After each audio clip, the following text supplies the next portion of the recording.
வில்வ இலை இல்லாம சிவ பூஜையே கிடையாது. வில்வ இலை சிவபெருமானுக்கு ஏன் உகந்ததுன்னு தெரியுமா?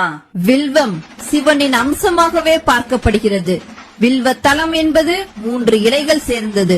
3 இலைகளும் மகாதேவனாகிய சிவனின் 3 கண்கள் என்றும் அவர் ஏந்தும் ஆயுதமான திரிசூலத்தையும் குறிப்பதாக கருதப்படுகிறது. வில்வ இலைகள் அதிர்வலைகளை உள்வாங்கும் தன்மை கொண்டது.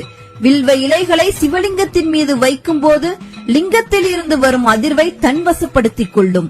இதனால் தான் சிவ பூஜை முடிந்த பிறகு சிவலிங்கத்தில் இருந்து எடுக்கும் வில்வ இலைகளை நாம் வைத்துக் கொள்ளும் போது ஆரோக்கியம், நல்வாழ்வு, மனநிலை ஆகிய 3லும் மாற்றத்தை கொண்டு வருகிறது.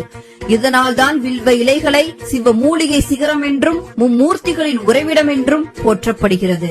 வில்வ மரத்தின் கிளைகளே வேதங்கள், இலைகள் அனைத்தும் சிவரூபம், வேர்கள் கோடி ருத்திரர்கள்.